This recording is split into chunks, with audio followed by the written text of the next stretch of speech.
All right, guys, I'm here with Matt Tomlinson. Now, Matt is a candidate for the Katter Australia Party in the upcoming Australian federal election. You guys know that I've always tried to cover as much as I can with politics, especially when it comes to firearms, because unfortunately these days we have to be politically involved, if we want to get anywhere and retain our sport or hobby. But first of all, mate, look, thanks very much for coming on over. Yeah. I really appreciate you doing so. No, thank you for having me. It's just another beautiful day up here in the scenic rim. Absolutely. Well, what we'll start with for you guys at home is let's talk about Matt's background. So I'll hand it over to you, mate. Just talk a bit about your background and, what sort of got you to the point, I guess, of, deciding to become a candidate for the Katter Australia Party. Yeah, well, Ozzie, I grew up in Christmas Creek. I was born in Bow Desert. My father, he managed a pig farm. So we lived quite isolated on that growing up. We couldn't go to a lot of shows because we were minimal disease piggery. So we didn't want to, introduce diseases into these pigs. Mm-hmm. It's quite a concern. We'd built up the herd to be as disease resistant as possible. Yep. And even the smallest bacteria could go through and decimate the whole herd. Yep. So from there, Dad left the piggery and moved off the farm, and I decided to stay on the farms, and I got into working on a thoroughbred stud. Mm-hmm. I was breaking in and pre-training racehorses. Yep. And had a couple of bad injuries doing that. So I travelled around for a bit, and then I ended up falling into the polo scene, getting into a job with the polo. Mm-hmm. And I was in that for nearly 5 seasons. It took me all over Australia. Yep.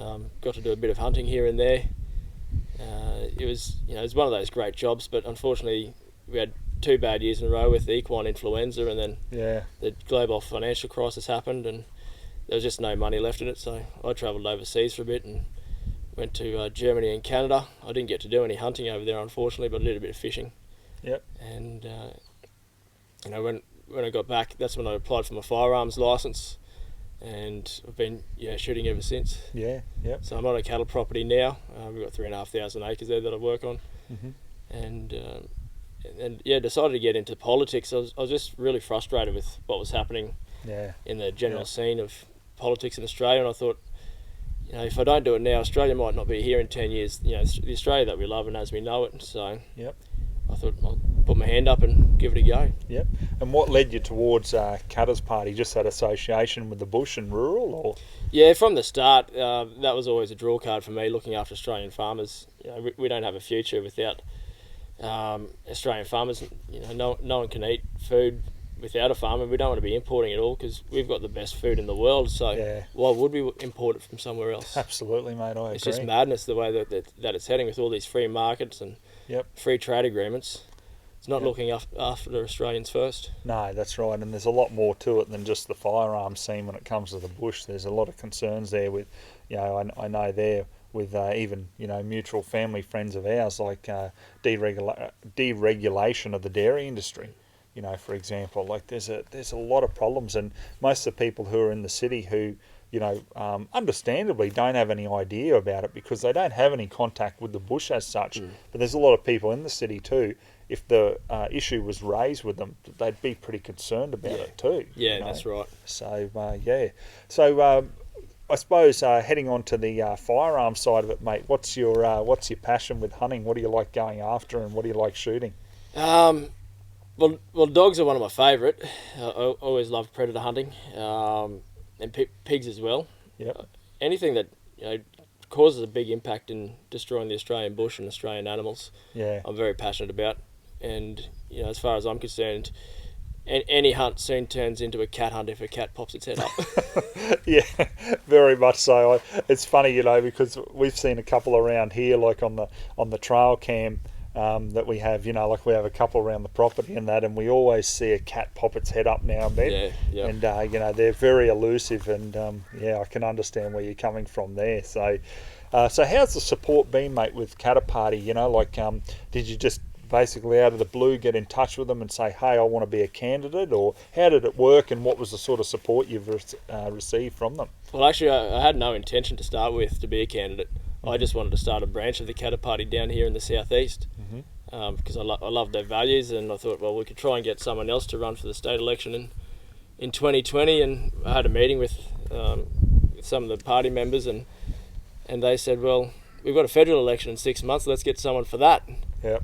And I couldn't think of anyone that would be willing to drop everything at the drop of a hat, basically, to run. And I was in a position to do it, so I put my hand up and I got selected. Yep. So you sort of got drawn into it, even though that wasn't your initial sort of intention. Yeah, it wasn't my intention at all. And I keep saying to people, I might be the candidate, but it's not about me. I'm just a voice for the people. Yeah, that's right. So, and I think a lot more politicians should be like that. Yep. And I believe at the Katter Party we've got a great team. Mm-hmm. I think we're all in that direction. Yeah, Robbie Katter and Shane Knuth, both. I mean, they're great blokes. They have done a lot here in Queensland. Yep. I know they've done a lot, in basically consultation with Shooters Union. They've worked on a lot of things and basically done a lot for shooters and that voice, And sorry, it's skipped my mind. The bloke who was recently elected in the Katter Party. Nick D'Ameto.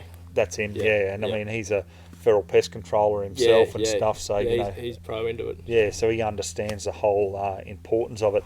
And I think too, mate, that's where it really annoys me is, like when you're on the land and you do see the problems and everything that we face, from feral pests to drought to all sorts of things, and people can easily be critical, I find, and they'll say, well, why farm? Like get another job. It's your fault you chose farming. But I don't think they sort of look behind or beyond that and can see that, like you say, like it's feeding people. Like without that infrastructure of food security, we have nothing. Yeah. And personally, I don't want to be relying on importing everything from overseas. No, that's exactly right. Yeah. And the shameful thing is, we've lost so many industries. We've lost all our manufacturing industries. Yep. Our dairy industry is in big trouble. Yep. That 10 cents a litre extra they've been given recently, it's a bit of a lifeline, but it's not enough. No. There needs to be a lot more. Yeah. Huggies just the other day, closing down their new Sydney plant, moving off overseas. Yeah. I mean, we're going to be importing nappies now, and what's going to happen? A kid's going to get spiked from some needle, they don't know where it's come from, because the safety standards and the quality assurance from overseas are not matching what we produce here. No, definitely, mate, I agree. Yeah, it's a big problem, and it seems to be a lot of, politically annoyed people. It doesn't matter who you talk to these days. There's something that people are just upset about politically. And here in Australia, I mean, we've got problems like on the rural scene with what's happening in the rural sector.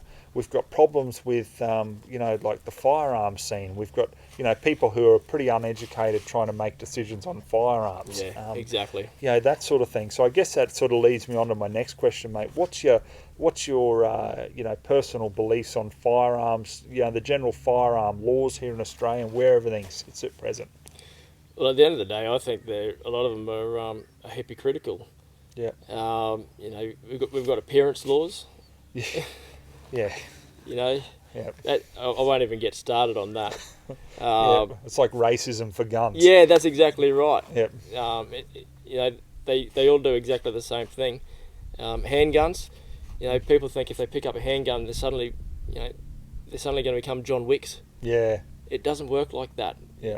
Handguns are notoriously inaccurate over any sort of distance. Yeah. I went to the pistol club the other day in Boat Desert, and a lot of those guys have been shooting for years, and they're still having trouble grouping to international standards. So, yeah, that's right.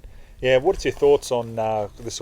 This is another issue that I just thought of. What's your thoughts on primary producers with handguns and what Labor's been trying to do with removing them from the farmers? Yeah, I hear stories every day about farmers being, handing in their guns because it's just too hard now. These new laws saying if the farmers are going to then join a gun club and do their 6 shoots a year. Yeah. A lot of the, that might sound great here in the southeast, but most of the farmers who have the handguns are on big properties out west. Yeah. And it can take 4 to 6 hours just to get to the closest gun club, if not more. Yep. There's not a lot of accredited gun ranges out there. No. No, there's not.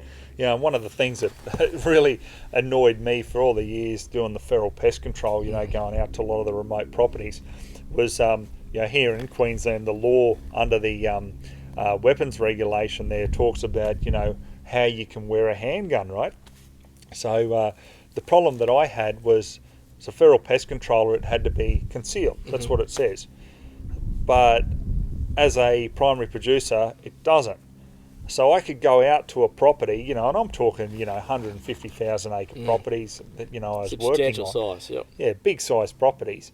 And it was an offence there for me to have my handgun exposed where the farmer beside me could be wearing his handgun. Yeah, openly exposed. Yeah, this is the sort of ludicrousy that, shooters in general, not just occupational shooters, that shooters in general have a problem with, because it's these inconsistencies in the law. But then the politicians think that, we're really saving lives here, and you look at that and you just and I wrote to a couple of ministers at the time. The police minister met with the local member. All of them were in agreement with me and said, that's just crazy, but they're not nothing going to do anything about it. No, that's the problem. Yeah. That's exactly the problem. No one's wanting to put their head above the parapet to make a difference. Yeah. And that's where Katter Party is going to be standing in this election and offering people, that choice. Yep. We're Australians for Australians. Yeah. Yep. Well, how many candidates do they have, do you know? So we'll have 8 running federally. Yep. That's including Bob Katter re-running for his seat in Kennedy. And we're all real people. There's no professional politicians. Yeah. We're farmers, we're fishermen, teachers, homesteaders. There's a guy that's just been announced the other day, George Birkbeck from Capricornia up at Rockhampton. His family's had a homestead for it's like 150 years, and there's tourism in that. Yeah. So people come and stay there. Yeah. Teachers. Yeah, there's a wide range of people. Yep. Yeah. So there's 8 in just Queensland? In Queensland, just in Queensland, yep. Wow, okay. So, no matter... I mean, we are a minor party. Yeah. We just need, a bit of success, and the party's going to take off. Yeah. A lot of people, it's like being the underdog. Yeah. Everyone loves an underdog. Yeah. But they're not going to put all their money on it. Yeah. So we've got a real big fight on our hands, but I believe that we can do it. Yeah, definitely. And where do you see, mate, let's sort of fast forward a bit. Say, for example, you get in federally, and I certainly hope you do. Where do you see your main sort of focus with regards to firearms? Like, is there a certain part federally that you think that you'd like to sort of concentrate on? Is there certain parts of, the National Firearms Agreement, which, let's face it, is national and federal, I should say. There's something in that you'd like to sort of hone in on that could sort of filter down to the states, or where do you sort of see yourself making some change? Well, I'd like to see the National Firearms Agreement scrapped, and if there has to be one, then completely revised from the ground level and work their way through. Yep. Community safety is paramount, but at the end of the day, you cannot have hypocritical laws. Yeah. And even state lines changing jurisdictions. We've got gel blasters allowed up here, but in New South Wales you can't have a gel blaster, yet you can have a 50 caliber. Yeah, that's right. Yep. It's just mind blowing. Yeah. So there needs to be a lot more alignment within the states. I think if they're going to have a national firearms agreement, then all the states should be following it, not picking and choosing what suits them. Yeah. So do you like to see the states run their own show with the gun laws, or would you like to see it sort of federally come down from there? Look, at the end of the day, it's too big an issue for it to be run federally. I think the states do need to have control of it, but there's got to be, how do I say this? The weapons licensing needs to be there to support the people who are doing the right thing. Yeah. And if anyone does the wrong thing, like the criminals who are openly doing, all these illegal things, that's why they're criminals. Yeah. They're getting an absolute slap on the wrist. Yeah. Whereas if you or I had a firearms offence against us, the book would be thrown at us. Yeah. And those double standards are they're not acceptable. Yeah. If you do the wrong thing, you've got to be punished heavily. Yeah. Do the time for it. And move on if that's what that's what they want us to do. Yeah, and that's the thing, you know, like if you've if you talk to people, you know, like at Boona or Bow Desert or around the area, like that's one of the main problems is they want to see criminals punished. Yeah. You know, and relating that back to the whole firearm issue, you know, I've had people who have sent messages to me online. You know, I've had an inspection, you know, and there's been some ammo left out or something like that. And then, you know, next minute they're just being hammered and they're going to court. Yeah, that's right. You know, and you sort of look at it and go, okay, yeah, on paper, yes, it's an offence with what's happened. But to me, I just think, geez, surely there's got to be a little bit of understanding there to go, okay, if they just come in from the range, if they put their ammo away, is a bit of ammo fallen out or something, or, you know, we're only talking a single round even. Yeah, that's right. Like the other day, I was flying up to Townsville, and I was just going through my toiletries bag, and I found a shotgun shell. Yeah. From my last hunting trip where, you know, I must have been packing the bags up and I had a shell in my, and I just chucked it in the bag for later and forgotten about it. Yeah. Now, you know, something so simple like that could have landed me in big trouble with the federal police. Yeah, it is, mate. It's I mean, I believe there's got to be a personal, or personally, I think there's got to be just a balance there. You know, where you can go, okay, this was just a genuine accident. There was no ill intent. No, that's right. And it should be treated on its own merits. Yeah, but that's unfortunately, exactly right. They don't do case by case though. No, we don't seem to see that for some reason. I just don't know what that is. But anyhow. So, mate, next question I got for you is, what's your thoughts on Category C? Because I remember years ago I was at the SSAA at Belmont listening to Bob Catter when he first had the firearms policy launch. And, you know, it wasn't a, open slather policy by any means. But I could see merits on it because he wanted to open up Cat C, for example, bring that back to either Cat A or just open it up so more people are able to access, you know, your low capacity 10 round semi-auto rimfire rifles, or, you know, a 5 round pump or semi-auto shotgun for people, you know, going out and doing feral pest control, or just in general have those, I guess, lower capacity, lower effectiveness as in range, because you're certainly not going to be shooting at, you know, 300-400 yards with a shotgun or anything like that. No, definitely not. So I guess, so what's your thoughts there with Cat C? Is that something that, you know, you'd like to see sort of open up to more people, more licensed shooters, obviously we're talking about here? Is that something you'd like to see them being able to access? Yeah, for the right people, they're definitely a great tool in the pest control. As you know, as we've seen in your videos, controlling the wild dogs.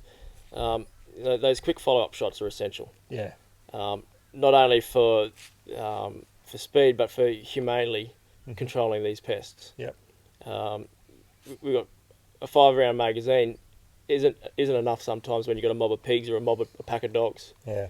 And then trying to change, you know, it's a hassle. Whereas if you've got a little semi-automatic rimfire or a little semi-auto shotgun or a pumpy. Yep.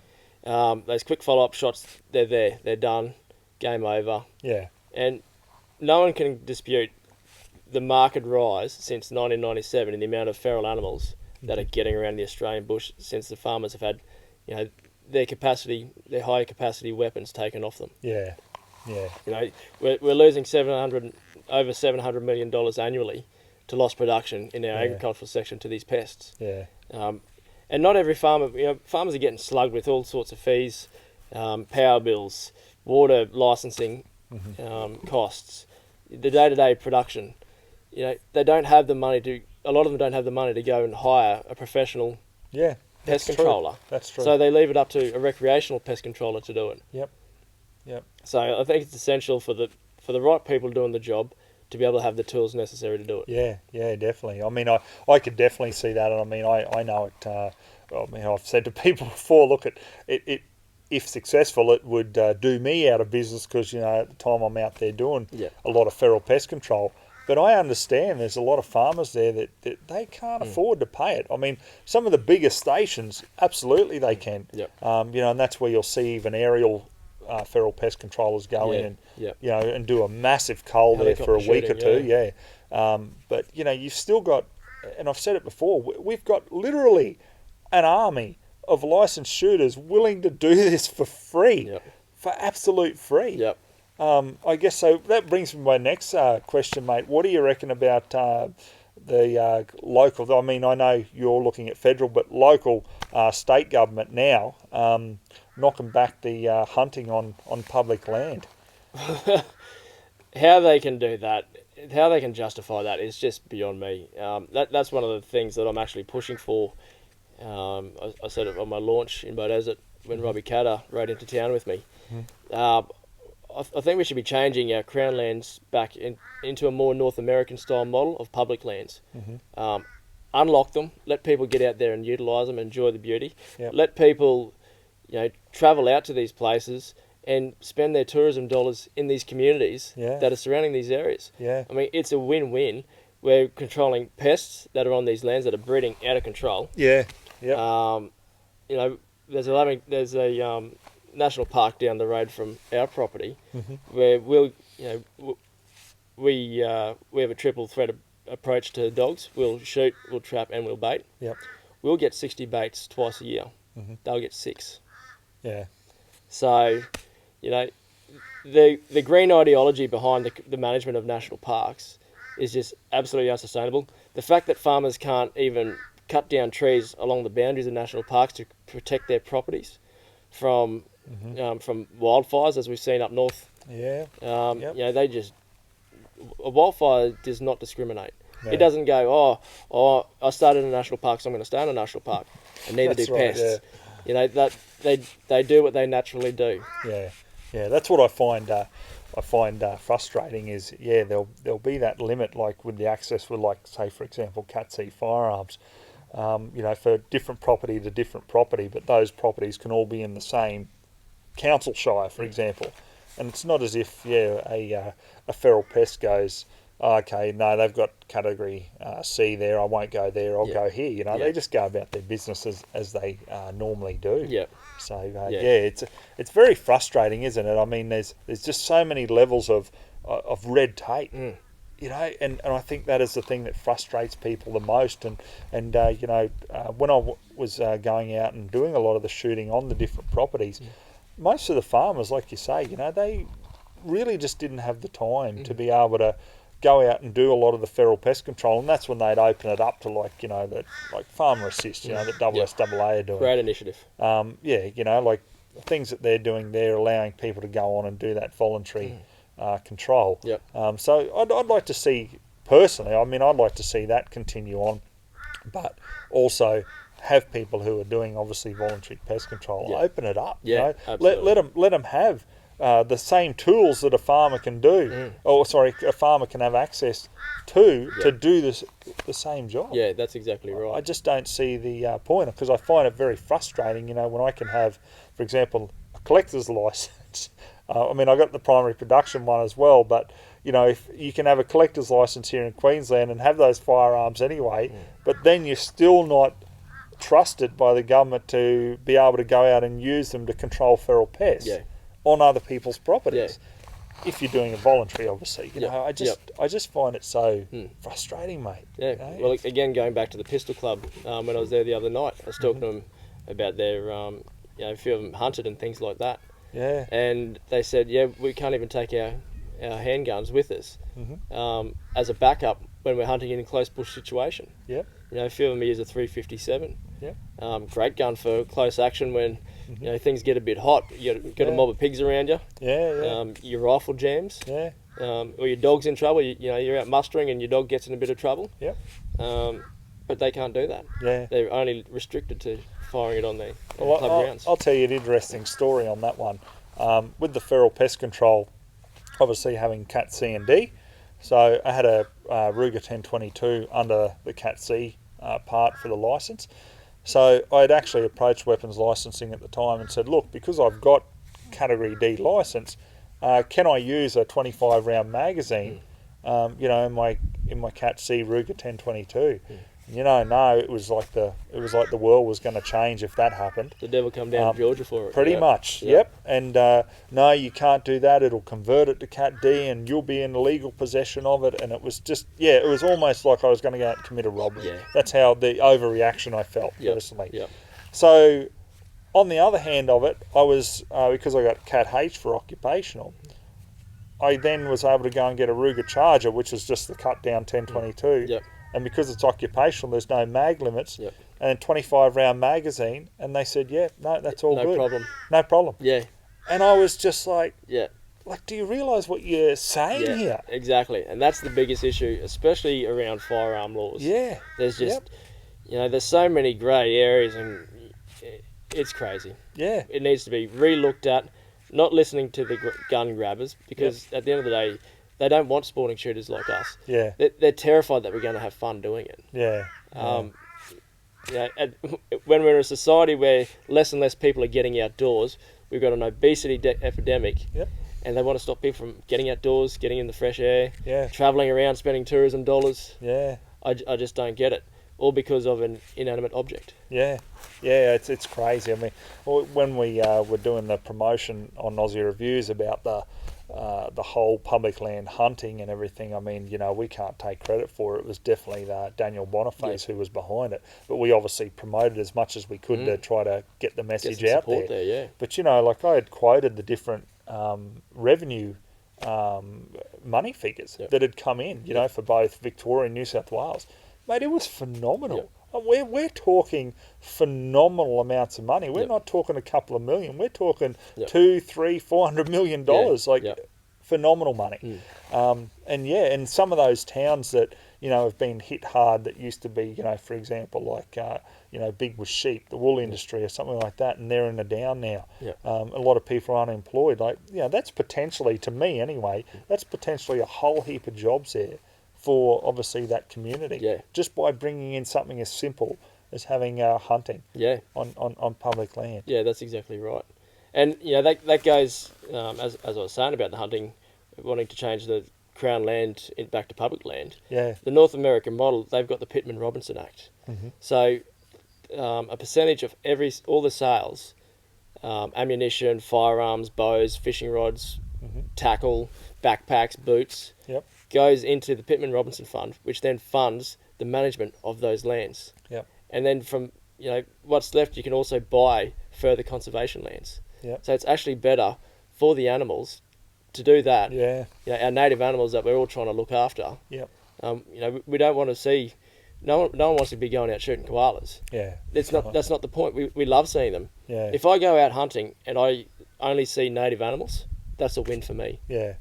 Because that means we're doing our job properly. Yeah, mate. The animals aren't. The feral animals aren't there decimating it. Yeah, absolutely. I mean, mate, I've said it before. I've got a clip of one of the koalas here on the property, and that's why I control the wild dogs and the foxes, and and no one's saying go out and shoot the hell out of the sorry, not feral animals, out of the native animals. No, not at all. We're targeting feral animals. That's here, right. And I look at it as it is conservation because we're removing an actual imported threat, to the place. It's our duty to. Yeah, I believe. I believe so. Yeah, absolutely. The last time I went out spotlighting, we actually saw a koala up in the tree. Yep. And I stopped and showed my stepson, and we were just watching it because I've been on this property for 3.5 years now. Yep. And shot and trapped, I think 14 or 15 dogs in that time, as well as other trappers taking out their numbers. Yep. And with that marked reduction in dog numbers, in the last 12 months, the koalas that we've seen are incredible. Yeah. I've seen 6 in the last 12 months. Yeah. Yep. And close up, not far away. Yep. Close up. Yeah. So. Yeah, mate, it's amazing. I mean, even on a smaller scale of feral pests, toads. I'll go around the dams here on the farm, and I'll spend a couple of days where I'll shoot like a couple of hundred of them. Just go around. Yep. And then the very next sort of day, all the native frogs are back. Yeah. Yep.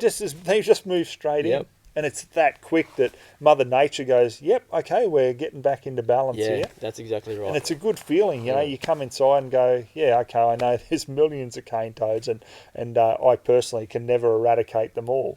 But, you know, it's just nice to create that little bit of conservation on your own property. Yeah. And I think that's the thing that a lot of people in the city, you know, don't understand, is that farmers really, the majority, it's like any industry. Like, you can have farming industry, you can have people who are into football or whatever. You're always going to have, you know, 1% of people who do the wrong thing. You know, that's human nature. But generally, you know, farmers are the greatest conservationists that you can find. Yeah. They look after the land. They're out there spraying, you know, the invasive weeds and things like Lantana, that. cockspur, Yep. yeah, rat's tail, all those. Yep, absolutely.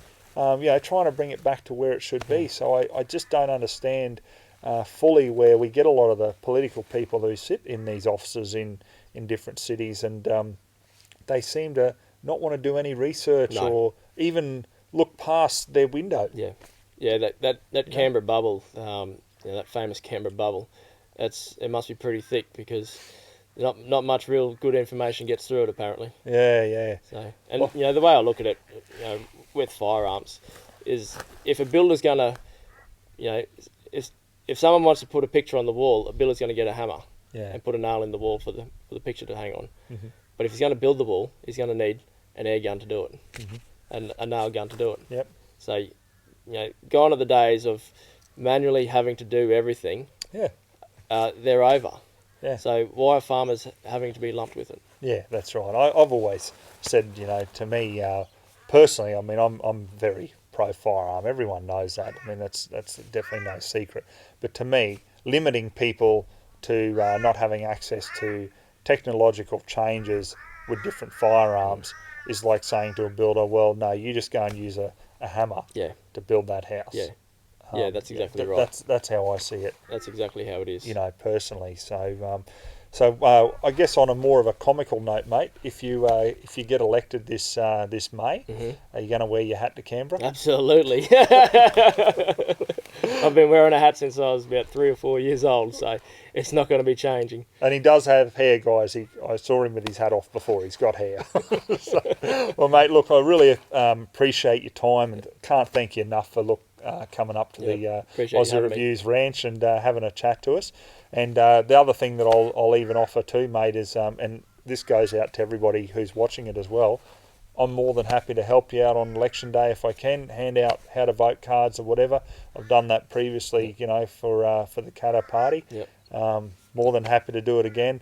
And if there's anyone at home who wants to do the same and wants to look up where those candidates are and stuff, what can you tell them, mate, to get involved? Well, we're all over social media, but go to www.kap.org.au and look at our policies and look at our candidates and where they're situated. With our 8 candidates, we're covering like 85% of Queensland. Because our electorates are so big. So, you know, shooters are covered in those regions. Fishermen are covered in those regions. You know, primary producers, you know, we cover them all. We're about looking after Australian people and looking after us first before we look to our neighbours. You know, some of our neighbours do need help, but you know, we've got vets dying every week. Obesity is a big issue. Our elderly, you know, they're getting treated worse than what the prisoners in the jails are. That's not right. We need to get the balance right back in Australia. Well, mate, look, I really wish you all the best, and as I say, if I can help out on the day, more than happy to do so. And guys, look, for those of you at home, you want to find out more about the Katter Party, jump online. There's plenty of information there on the candidates and so forth. But mate, once again, look, thanks very much for your time. Thanks, Ozzie, appreciate it. No worries.